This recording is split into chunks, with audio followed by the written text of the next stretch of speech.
Hi అండి. అందరికి నమస్తే. నేను మీ పూర్ణిమ గారిని డిజిటెక్ ఛానల్ నుంచి మాట్లాడుతున్నాను. నేను బాగున్నానండి. మీరందరూ చాలా చాలా బాగుండాలని కోరుకుంటూ, ఇవాళ మన టాపిక్ వచ్చి మన సిస్టర్స్ అయితే అడిగారు, ఎప్పుడు గోల్డ్ సేవింగేనా, మనీ సేవింగ్సేనా, ఇన్సూరెన్స్ లాంటిది ఉంటే చెప్పండి సిస్టర్. అది ప్రతి ఒక్కళ్ళకి యూజ్ అయ్యేది. చాలా తక్కువ అంటే తక్కువ అమౌంట్‌తో కూడా ఇన్సూరెన్స్ కవరేజ్ ఉంటే బాగుంటుంది కదా! ఈవెన్ డ్వాక్రా గ్రూపుల్లో కూడా ఇప్పుడు వాళ్ళ పర్సనల్ ఇన్సూరెన్స్ గ్రూప్ మొత్తాన్ని తీసుకునేట్టుగా ఏదైనా ఇన్సూరెన్స్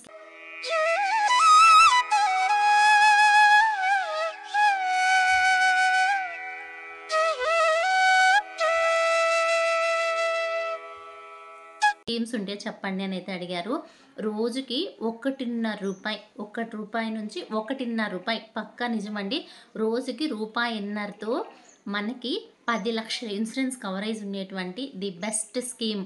ఇంకా రోజుకొక రూ. 2.5తో 15,00,000 కవరేజు ప్లస్ మనకేదన్నా రిస్క్ అయినా మన కుటుంబాన్ని ఆదుకోవడం కానీ, ఇట్లాంటి మంచి మంచి బెనిఫిట్స్ ఉన్నటువంటి number 1 government trusted post office ద్వారా ఇచ్చేటువంటి ఇన్సూరెన్స్ స్కీమ్స్ గురించి ఇవాళ మీతో నేను షేర్ చేస్తానండి. అందుకంటే ఒక చిన్న మాట, నచ్చితే ప్లీజ్ ఒక లైక్ ఇవ్వండి. అలాగే కొత్తగా చూస్తే సబ్స్క్రైబ్ చేసుకొని మన ఫ్రెండ్స్‌కి, రిలేటివ్స్‌కి షేర్ చేయండి. ఎందుకంటే ఇది చాలా అంటే చాలా యూజ్‌ఫుల్ కంటెంట్. ప్రతి ఒక్కళ్ళు మన ఇండియాలో హయ్యర్ మోస్ట్ ఇన్సూరెన్స్ తీసుకోవడానికి ఒకటొచ్చి సెంటిమెంట్ ఒకటి కారణమైతే, రెండొచ్చి వేలు డబ్బులు కట్టలేక ఎనకంజ వేస్తూ ఉన్నారు. వాళ్ళు అనుకోని పరిస్థితులు ఇప్పుడు ఇంట్లో నుంచి బయట పోతే ఇంటికొచ్చేదాకా నమ్మకాలు లేవు కదా! అట్లాంటి పరిస్థితులు ఏదైనా రిస్క్ అయిందనుకోండి, వాళ్ళ ఫ్యామిలీ రోడ్డు మీదకొస్తా ఉంది. ఎంత స్తోమత కల్లా వాళ్ళైనా మినిమము వాళ్ళ ఫ్యామిలీకి ఒక భరోసా. వాళ్ళున్నప్పుడు ఎలా అయితే ఫ్యామిలీ రన్ అవుతుందో, ఇన్‌కేస్ వాళ్ళకేదన్నా అనుకోనిది జరిగినా, పాక్షికంగా వాళ్ళు పని చేయలేని పరిస్థితి వచ్చినా కూడా తక్కువ రూపాయన్నర మనం ఎంతనేసిన ఖర్చు లెక్కే లేదంటే ఈవెన్ రీఛార్జ్‌కైనా అయితా ఉంది. సంవత్సరానికి రూ. 520 మనం కనుక పోస్ట్ ఆఫీస్‌లో ఈ ఇన్సూరెన్స్ స్కీమ్‌లో కనుక పెట్టుబడి పెట్టాము అంటే, మనకి 10,00,000 ఇన్సూరెన్స్ కవరేజు మనకైతే వస్తుందండి. ఒక 10,00,000 ఇన్సూరెన్స్ కవరేజ్ ఏ ఏ రీజన్‌తో వస్తుంది అనేది డౌట్ రావచ్చు కదా! ఇన్‌కేస్ మనకేదన్నా రిస్క్ అయింది అనుకోండి, మన నామినీకి 10,00,000 వస్తుంది. లేదా చిన్న యాక్సిడెంట్ లాంటిది జరిగి పాక్షికంగా గానీ, లేదా పర్మనెంట్‌గా గానీ అంగవైకల్యం ఏర్పడినా గూడా కంప్లీట్ 10,00,000 వచ్చేస్తుంది. దాంతో పాటుగా వాళ్ళ కుటుంబంలో పిల్లలు 21 సంవత్సరాల లోపల ఉన్నటువంటి ఏజ్ ఉన్న చదువుకునే పిల్లలుంటే వాళ్ళకి రూ. 1,00,000 వరకు వాళ్ళ చదువుల కోసం వెచ్చిస్తారు. హాస్పిటల్‌లో జాయిన్ అవుతారు గదా! ఫస్ట్ వచ్చి రూ. 1,00,000 హాస్పిటల్ చార్జెస్‌కి అలా వెచ్చిస్తారు. నెక్స్ట్ వాళ్ళకి ఇవ్వాల్సినటువంటి ఇన్సూరెన్స్ కవరేజ్ కంప్లీట్‌గా వాళ్ళకైతే అందుద్ది. సో, రోజుకు ఒక రూపాయన్నర మనం ఖర్చని పక్కన పెట్టుకుంటా, సంవత్సరానికి ఒకసారి మనం గనక ఈ పోస్ట్ ఆఫీస్‌లో ఈ స్కీమ్ తీసుకున్నాము అనుకోండి, ఈ insurance coverage accidental coverage కిందొస్తుంది.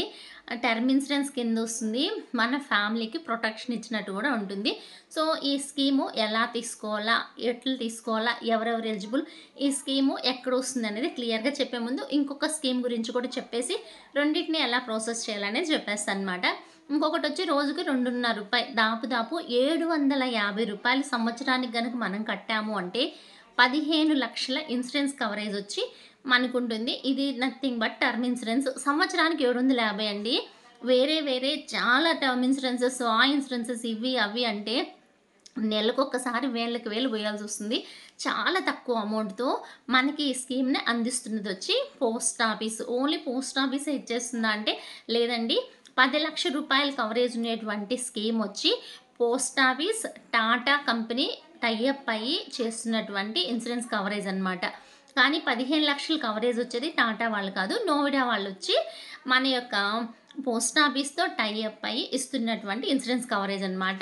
100% claims వచ్చి రిటర్న్ వస్తున్నాయి. నెక్స్ట్ వచ్చి మనలాంటి రోజు వేసి పని చేసుకునే వాళ్ళు కావచ్చు, మిడిల్ క్లాస్ వాళ్ళు కావచ్చు, హౌస్ వైఫ్స్ కావచ్చు, లేబర్ వర్క్స్ చేసేవాళ్ళు కావచ్చు, ఈవెన్ ప్రతి ఒక్కళ్ళండి 18 సంవత్సరాల నుంచి 18 నుంచి 65 ఏళ్ల సంవత్సరాల వరకు, 65 వరకండోయ్! 18 నుంచి 65 వరకు ప్రతి ఒక్కళ్ళు ఈ స్కీమ్ అయితే తీసుకోవచ్చు. దీనికి మెడికల్ టెస్ట్‌లు, ఆ టెస్ట్‌లు, ఈ టెస్ట్‌లు అయితే ఏముండవు. డైరెక్ట్‌గా పోస్ట్ ఆఫీస్‌కెళ్ళి మనం ఒక ఐపీపీబీ అకౌంట్ అయితే ఓపెన్ చేసుకోవాలనమాట. మన సేవింగ్ అకౌంట్ అయితే పోస్ట్ ఆఫీస్‌లో ఓపెన్ చేసుకొని, ఒక రూ. 100 పెడితే పోస్ట్ ఆఫీస్‌లో ఓపెన్ చేస్తారండి. మనకి ఇలాంటి ఇన్సూరెన్సెస్ కావాలా?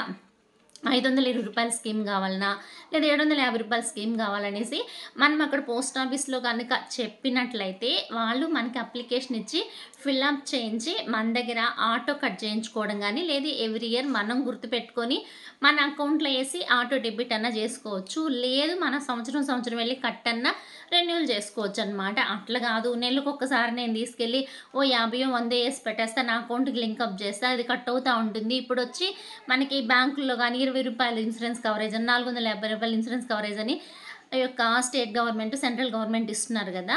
దానికన్నా భిన్నంగా ఇది కొంచెము ఎక్కువ ఇన్సూరెన్స్ కవరేజ్ వచ్చేట్టు. అందులో 1,00,000, 2,00,000 వస్తాంది.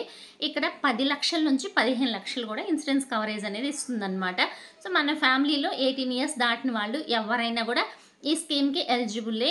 నెక్స్ట్ ఇంకొకటి ఏందిరా అంటే ఇక్కడ మనం ఓని మెడికల్ టెస్ట్‌లు అవంతా ఏం చేయించక్కర్లేదండి.